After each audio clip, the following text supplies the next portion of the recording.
مرحبا بكم في قناة مع أمينة، قناتكم المتنوعة لعرض الوصفات، طبخ سهلة وسريعة، خرجات ممتعة، روتين يومي، تنظيم وتدبير المنزل، وصفات طبيعية، محتوى نسائي متنوع.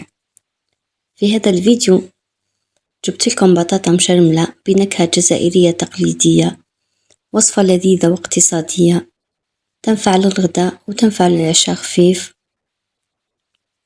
جات لذيذة ما شاء الله. نتمنى إن شاء الله تجربوها، أني ذوق فيها قدامكم، يعني صدقا طعمها رائع. ومعها حضرت لكم عصير البرتقال بالجزر، طبيعي 100% صحي ومنعش ويقوي المناعة، وأيضا سلطة صيفية خفيفة وسريعة التحضير. بسم الله نبدأ الوصفة. نحتاج بطاطا وتوابل. هنايا في الكوكوطة تاعنا نديرو شوية زيت، نزيدو عليهم ملعقة من الماكارين، نحاولو نذوبو الماكارين مليح. هنا نضيفو عندنا 2 حبات بطاطا مقطعين مع يعني قطعة صغيرة من اللحم.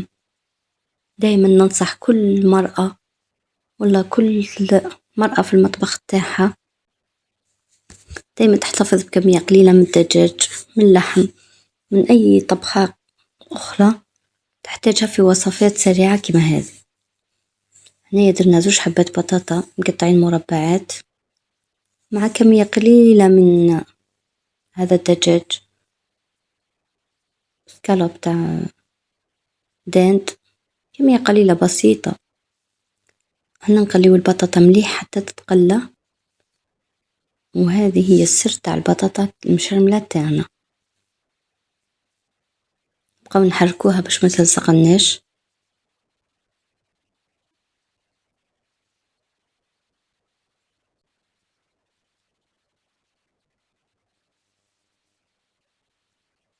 دائما مع التحريك. شوفوا هنايا بعد ما تقلات نزيدوا عليها التوابل. هنايا درنا شوية مغرف طماطيش حمرة صغيرة، طماطيش العلبة، شوية راس الحانوت، مرقة حمرة، شوية كمون وملح. هذا هما التوابل اللي درناها. هنايا بعد ما نشمو ريحة التوابل تاعنا كي قليناهم مليح نزيدوا لها كاس ماء. هنا نروح نحضروا السلطة تاعنا اللي فيها حبة خيار، حبة طماطيش، حبة بصلة، ملح، خل، زيت. هذا السلطة تاعنا بسيطة جدا، هذا ما فيها. نقشروا الخيار تاعنا، يعني طبخة صيفية سريعة جدا تليق في الصيف وطعمها رائع رائع. جربوها وقولوا لي في التعليقات وش رايكم فيها. نقطع ثاني الطماطم تاعنا، كل حاجة نقطعوها بالشكل اللي نحبوه.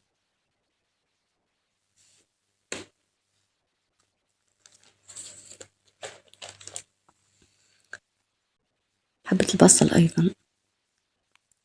ما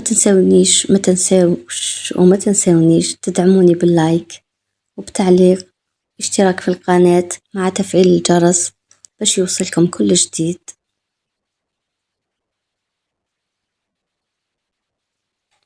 بالنسبة للتوابل في الطبخ دائما وأبدا ديروا التوابل اللي تحبوها،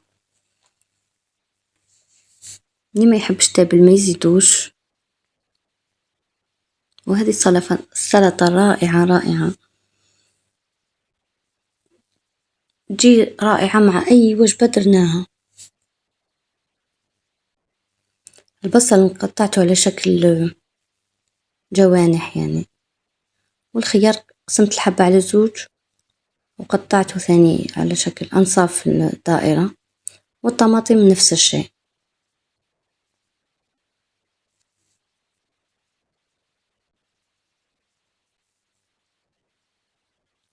هذه هي السلطة تاعنا.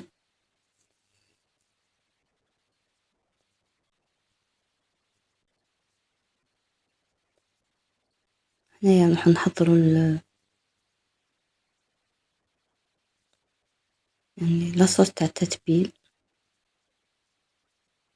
نديرو شوية زيت، بتنظر برك،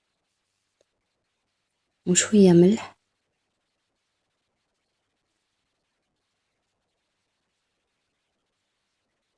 نقولو فنجان زيت، نزيدوله مغرف صغيرة ملح، ونزيدوله نص فنجان خل، ونضربو الخليط بالشوكة، يبدأ يثقل معنا الخليط، ونتحصلو على صوص ثقيلة رائعة سهلة بسيطة، والطعم تاعها يعني روعة. نضربوها شوية ماشي بالسيف، يعني حوالي دقيقة فقط.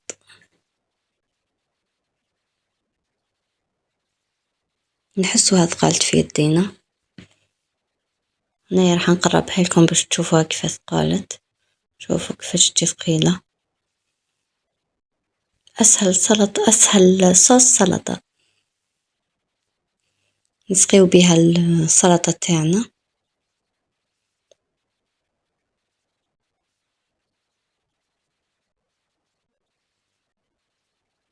وهذه هي واجدة، درنا اسرع سلطة سهلة وطعمها خرافي.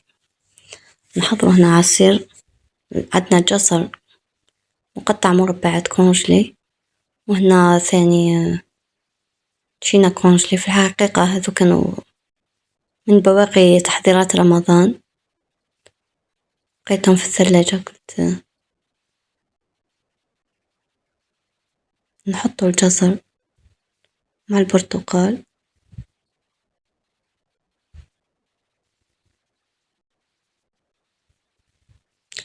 زدت لهم أنا 3 معالق سكر، وحسب الرغبة، اللي يحب ما يزيدش سكر ما يزيدش، وزوج كيسان ماء. هذا هو العصير تاعنا بكل سهولة، صحي منعش طبيعي. هوليك نروحو نرحوهم في الخلاط،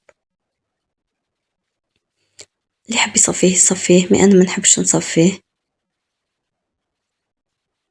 هذه هي النتيجة تاع السلطة والعصير. إن شاء الله يكون الفيديو عجبكم، ما تنسونيش باللايك ولا الجيم واشتراك في قناتي وتفعيل الجرس، وقولوا لي رايكم. إذا سقيتوا البطاطا قولوا لي وش رايكم فيها، ننصحكم تجربوها، روعة روعة هي والسلطة والعصير، يعني طبق متكامل. وسلام.